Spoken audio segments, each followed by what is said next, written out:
Oi, eu sou o Enzo. E eu sei, esse vídeo aqui tá atrasado. Demorei pra tomar vergonha na minha cara e gravar. O Brasil já perdeu. Estamos indo pra final com Argentina e França.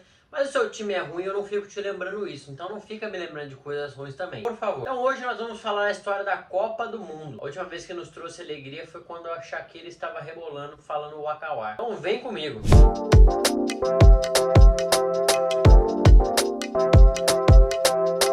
E antes que você me pergunte por que eu tô com uma camiseta de basquete para falar de futebol, é porque eu não acompanho muito futebol. Então essa é a camiseta mais próxima de esportes que eu tenho, tá? A última vez que eu acompanhei futebol, o São Paulo ainda ganhava partidas.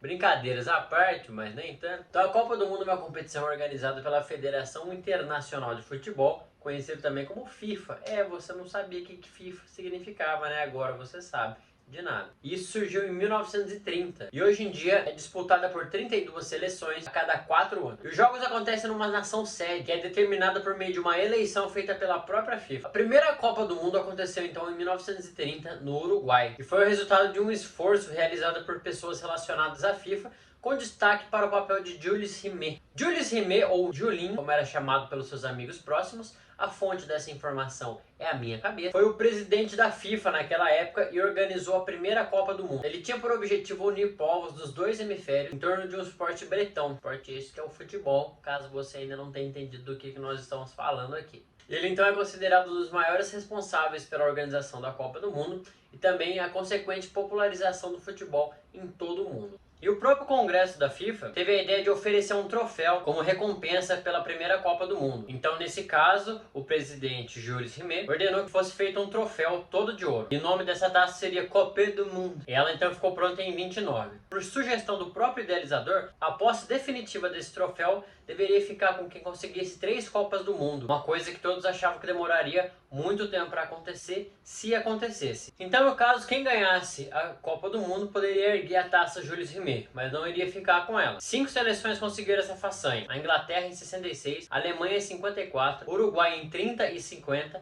a Itália em 34 e 38 e o Brasil em 58, 62 e 1970, o que quer dizer então que o Brasil detém a posse permanente de Jules Rimet. E a CBF, então, Companhia Brasileira de Falcatruas, sacanagem, a Confederação Brasileira de Futebol, resolveu expor ele num vidro à prova de bala, sua sede no Rio de Janeiro. A decisão sobre qual seria a sede da primeira Copa do Mundo foi um assunto que demandou tempo para que fosse definido. A decisão só saiu durante uma reunião em Barcelona. Aí você pode estar se perguntando por que foi o Uruguai o primeiro país. A escolha do Uruguai como sede ocorreu pelos seguintes fatores. Era uma nação muito influente referente ao futebol, já tinha sido campeão 2 vezes nas Olimpíadas, e também ela falou assim: vem que tem, porque a candidatura uruguaia se comprometeu a pagar todas as despesas das nações participantes. Então ela falou assim: din-din tá aqui, vem quem quer. Nessa época, então, a participação brasileira foi bem modesta. A seleção ela foi eliminada após a primeira fase, depois de 2 jogos. A derrota contra a Iugoslávia por 2-1 e a vitória contra a Bolívia por 4-0. Só que o Brasil ganhou de 4-0 quando já não valia mais nada.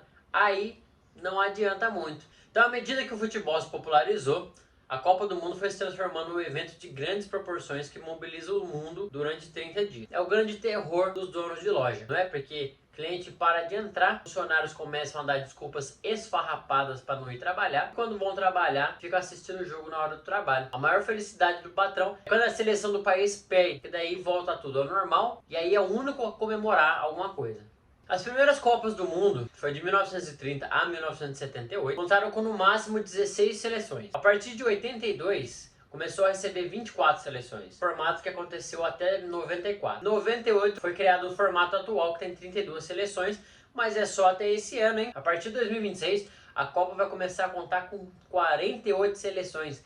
Nem tem tudo isso de país no mundo. E os caras querem enfiar 48 seleções. Copa do Mundo vai durar 6 meses. E agora, aproveitando que estamos falando de Copa do Mundo, vamos falar um pouco da seleção brasileira na Copa do Mundo. A primeira vitória do Brasil foi em 58. Todos nós sabemos que o Brasil teve uma época chamada de Esquadrão. Os jogadores eram imbatíveis. Todo mundo tinha medo de jogar contra o Brasil. Nós tínhamos jogadores como o Gerson, o Gersão, o Rivelino, adoravam violino, Tostão, que não valia um tostão, mas a gente gostava, o capitão Carlos Alberto Torres, que não jogava xadrez, e Jairzinho, que não era bolsonarista. É claro, o Pelé, que por causa de um acento não teve o apelido de Pele. Mas isso nós estamos falando da época de 70. O Brasil foi vitorioso em 1958 pela primeira vez. O maior desrespeito do mundo, que fez 5-2 em cima da anfitriã da época, a Suécia. Pelé e Vavá fizeram 2 gols cada um e o Zagallo balançou a rede também uma vez. O Pelé era apresentado ao mundo pela primeira vez com 17 anos. Depois disso, em 62, o Brasil chegou ao Chile como um dos favoritos. O técnico Aimoré Moreira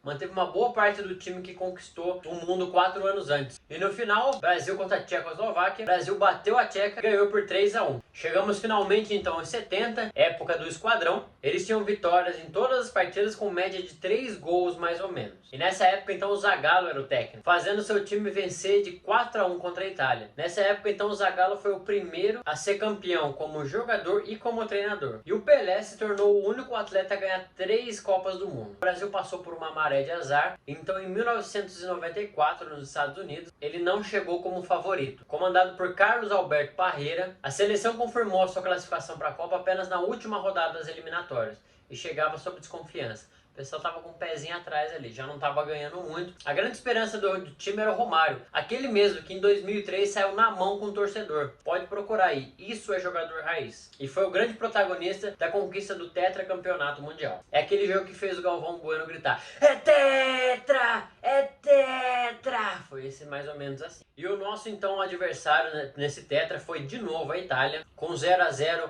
até o final da prorrogação, e foi o primeiro jogo da história a ser decidido em pênalti. O Brasil venceu por 3-2. E agora nós chegamos no nosso pentacampeonato. Em 2002, um time comandado pelo técnico Luiz Felipe Scolari acabou sendo apelidado de Família Scolari. Venceu 7 jogos que disputou na Copa, realizado no Japão e na Coreia, contando com grandes atuações como Marcos, Cafu, Roberto Carlos, Rivaldo, Ronaldinho Gaúcho e principalmente o Ronaldinho Fenômeno. E aí foi onde nós despertamos a raiva alemã, vencendo por 2-0. Depois eles voltaram e assombraram a gente. Eu tinha que lembrar disso em algum momento. Então é isso, galera. Eu espero que vocês tenham gostado um pouquinho aí da história da Copa do Mundo. Se você gostou, deixa o like, se inscreva no canal se não for inscrito, comente aqui embaixo o que você quer ver de próxima história ou curiosidade e compartilhe esse vídeo, porque conhecimento com Copa é conhecer Opa. Até mais!